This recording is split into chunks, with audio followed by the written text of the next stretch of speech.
Hello, hello.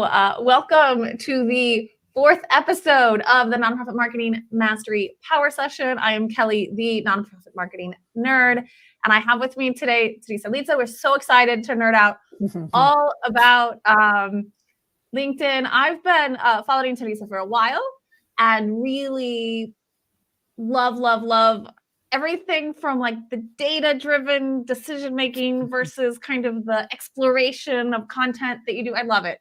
So Thanks so super much. excited to pick your brain. And before we get started, I did warn Teresa that I'm going to have a really long intro because there are a lot of wonderful things that I'd love to say about you. So if you're not familiar, again, you can go ahead and connect to Teresa on LinkedIn, which is probably the best place. At the end, Teresa will give you a little bit more information about where exactly you can connect. But a little bit, Teresa is an award-winning content marketer, social media marketer, and trainer for business-to-business and purpose-driven organizations, and really does have a niche, in my niche, the nonprofit space. Teresa earned Highly Commended Community Manager of the Year at Social Media Marketing Awards in 2019, Highly Commended Campaign for Social Good for Reclaim Social at the Social Media Marketing Awards in 2019. Teresa was named the Digital Woman for Good Digital Women Awards in 2020, Inspiring Communicator at Charity Coms 2019, and also named Tech Women 100 in 2020. That I'm not done yet. Teresa was the volunteer head of social for Pride London and led the strategy and implementation for a campaign I'm aware of. And I remember really having lots of imprints with Reclaim Social that had 200 million organic impressions. So for nonprofits like us, we are I'm so excited to have someone with 10 plus years of digital marketing experience at kind of all levels and all sectors and at the grassroots and the strategy. And like, I'm just so excited to pick your brain about LinkedIn. So thank you so much for joining us, Teresa. No worries. I'm really excited to talk to you. Yeah. So I told you I was going to go ahead and just dive right in to the burning question. And then I'm going to throw in a couple of numbers. But should nonprofits be on LinkedIn? Really good question. And I feel like the answer in 2024 is probably yes. I wouldn't say a hard yes, because of course it depends on what you want to get out of it. But looking at the numbers on all the social media channels, LinkedIn is a great place to be right now. So obviously every year it might be different. For example, a few years ago, Twitter X would be the place to be if you want live engagement, if you want coverage on breaking news, engage with journalists. There are so many uses of that. But all of a sudden, we know what happened with Twitter Next. So many nonprofits are running away. And you're just trying to explore the channels that make more sense for you. So LinkedIn is growing really well. Obviously, it existed for so many years, but it started getting a comeback with good organic traffic. It's not perfect. There's no perfect channel. But it's really working well compared to other channels, especially if you don't want to invest a paid budget. So for nonprofits, I guess let's go back to you said if that's one of your goals, if that's where you want to be, can you talk a little bit more about maybe like who might want to be on LinkedIn from a nonprofit space? It's really important to start by the reason. Why do you want to join a channel? Why do you want to spend more time? So LinkedIn, for example, is a very professional network. So this is always good when you have a clear distinction on why you use a channel, because it means that you know how you want to use it. So you want to use it probably not to share too personal stories, although we've seen that happening. But it's not a place to engage and hang out with friends, for example. You're going there with a very specific professional mindset. So this is really great if you're a nonprofit professional, because it's a great opportunity to talk more about your work. It could be great career opportunities. You can also network with others. You can also learn from others. And it's good because once you join the channel, once you spend more time, you always remember why you're using it. It's really hard to forget. You're there on a professional mindset, and you can use it in the way that works best for you on that front. Okay. So for a lot of organizations, and this is one of and I don't know if you agree or disagree with me, and I see those of you joining live, I do have Tereza Litsa with me, and please go ahead and drop in the chat box, where are you joining from? We'd love to know. I believe that Tereza and I both right now are in the UK. Is that correct? Yes, we are. Okay.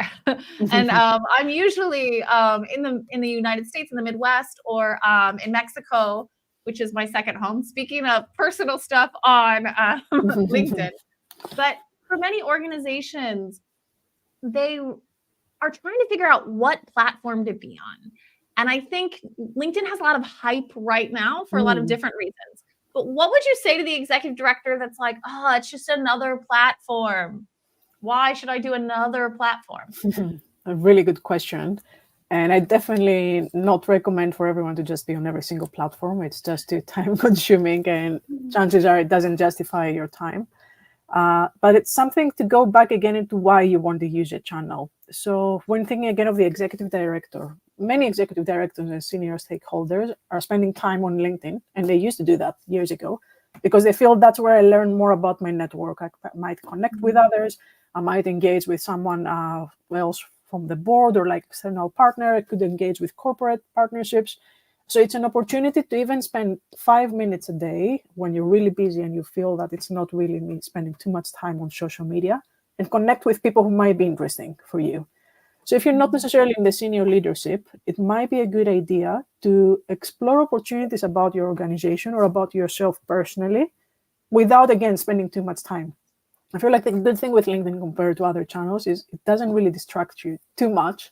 It's not TikTok where you end up spending an hour without realizing. So it's wearing, again, the professional hat. So it could be an opportunity about the project. It could be a future client. It could be a corporate partner that they find out more about your work. So you want to think, I want to use this channel because it could be an opportunity to engage with others in a very specific professional mindset that I don't necessarily have on the other channels. Awesome. Yeah, I think that I tell executive directors, and I tell every organization, you need to at least have one person that is a face and a thought leader in the space, right? And so for executive directors, whether or not I'm like, show up, be on LinkedIn, show up. Here we go. I'm gonna jump right in. Hi, Lindsay from Illinois. Not a nonprofit, but do raise funds for my small business for dog rescues. Awesome. Hard at LinkedIn lately for new platform.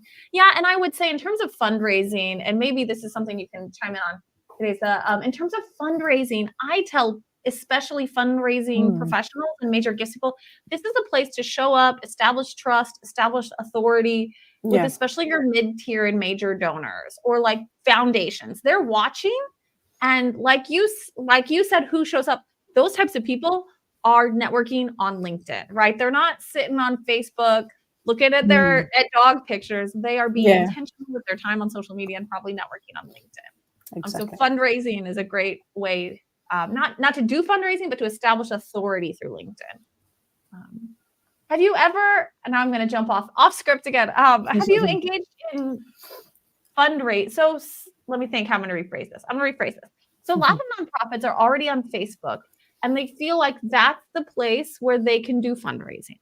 Yeah. And now they're like, can I fundraise on LinkedIn? I only want to be somewhere where I can fundraise. Talk a little bit about that. It's a really good question. Obviously, Facebook is still the first channel. When we think of fundraising, there are the right channels. There are different ways. You could think of groups. You could have your page. You could have personal profiles. I don't think that any other channel can compete with that. But LinkedIn is good because, for example, if we look at the numbers in terms of engagement and how the chances of someone seeing your content, if you want to fundraising, there are higher chances on LinkedIn than any other channel right now. So with Facebook, you need to rely quite a lot on advertising if you want to make sure that more people see your content, because with organic reach, you really don't get many people to see your content. So if you want to think of that from a marketing perspective, make sure that your message reaches your starting point, your existing audience, then this is a good place to be. Because we've seen how posts on LinkedIn might last on the feed for like a week, which is not happening on any other channel. I might get engagement on a post after a week, which is always great. And also, it's not really resource heavy, so you don't need necessarily to spend too much time comparing to other channels. So it's probably supplementary to your Facebook activity, but it could have really great benefits. It can reach many people without necessarily having the paid budget. And I would say, going off what you said and maybe giving nonprofits some tactical advice, if you're now playing around on TikTok and Instagram and see no real success, it might be good to reallocate some of that time and resources to LinkedIn instead, especially if you're like wheel spinning on Instagram in an overcrowded space, depending on what your mission is. Good point. Okay, I'd love to talk a little bit about, let me think.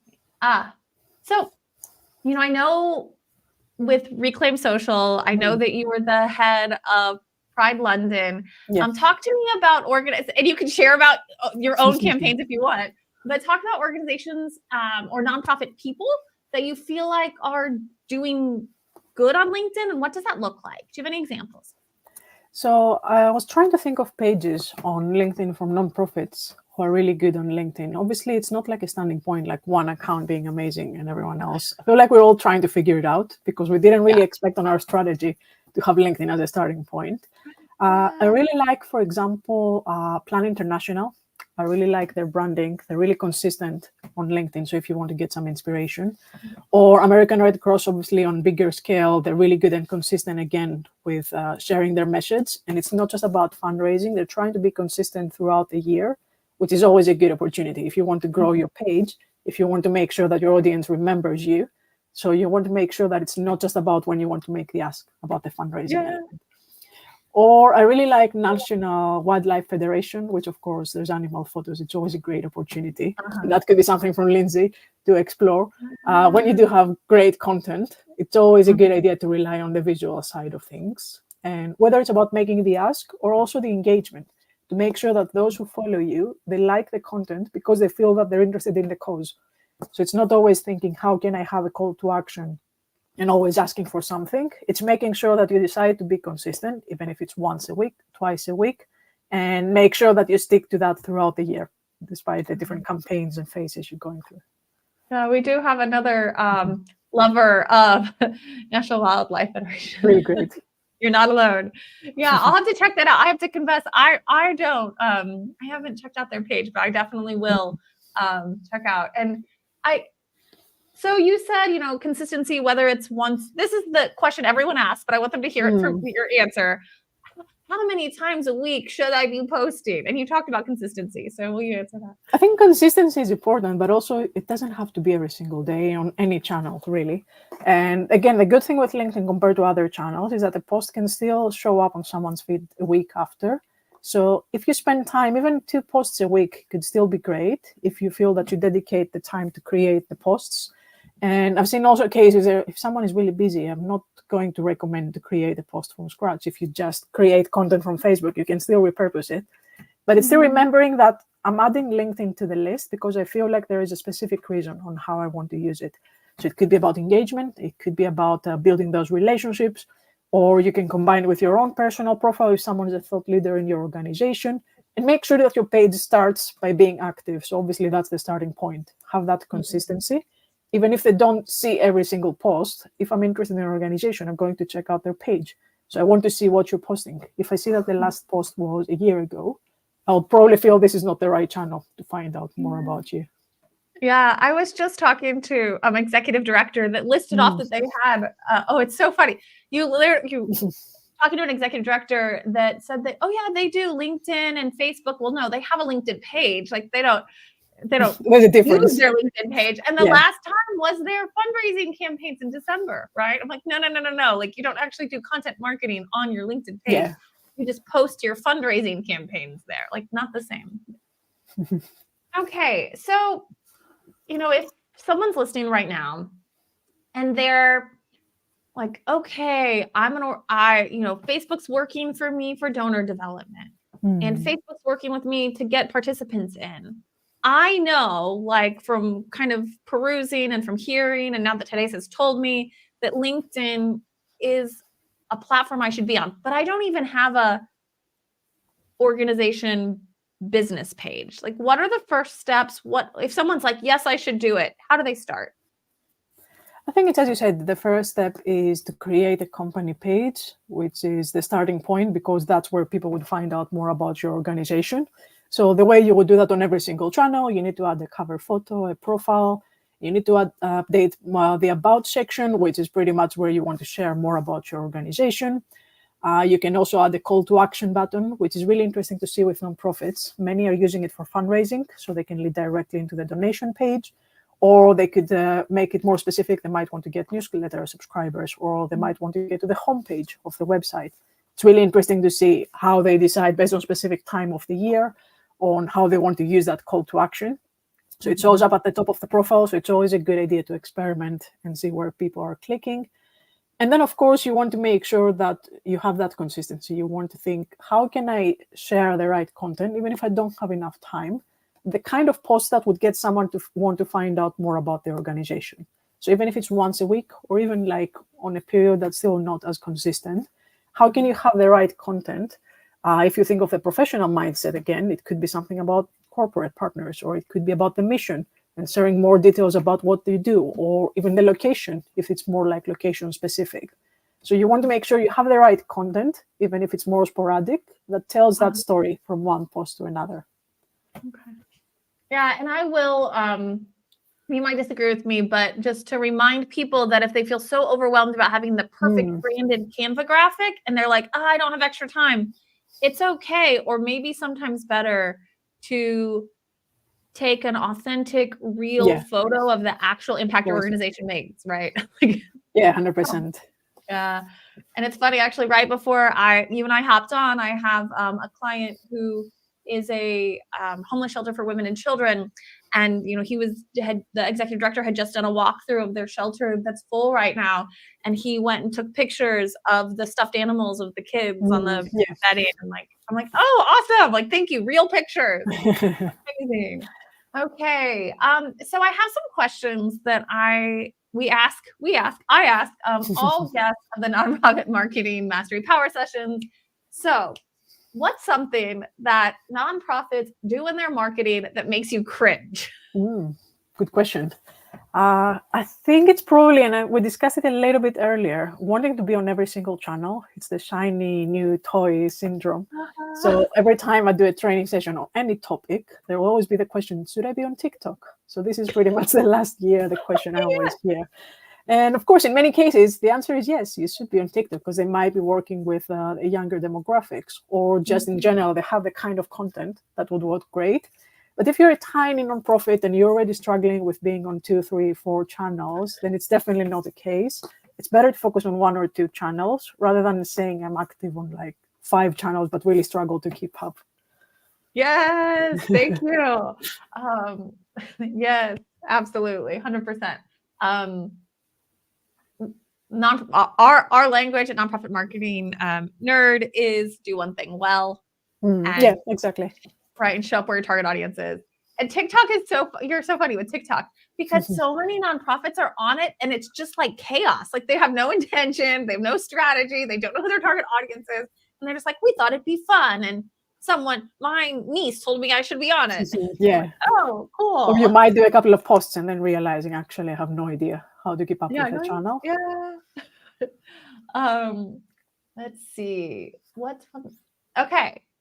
Second to last question about the pop-up questions. What do you wish more nonprofits did with their marketing? I think that's a really good question. And I love strategy. I love talking about being proactive and thinking before you have to go, for example, into your big fundraising campaign. So strategy doesn't have to be scary. It doesn't have to be something that's like a long document that nobody ever reads or you never finish because it's just complicated. Strategy could really take an hour of your time, just making sure you include your audience, your objectives, the channels that you want to focus, and what you want to achieve, let's say, in the next 12 months. So by having that point where you stop for a second, because we're all too busy to remember this, to say, I want to know what I'm going to do with marketing, rather than just jumping in and reacting to everything that's happening. It really helps you. It really makes it easier as an approach on a day-to-day, because you still get those reminders that I want to use LinkedIn because I decided this year to engage more corporate partners. So having that on the back of your head when you create content, it always makes things easier. I'm doing so many yes, exactly. And then finally, again, these are 20-minute power sessions. We are at 19 and a half minutes. So I would be respectful of your time, of everyone else's time. What do you have coming up or going on right now that you think people that are listening might want to follow up with you about?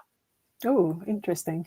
So I created last month an email course on LinkedIn. It was quite accidental.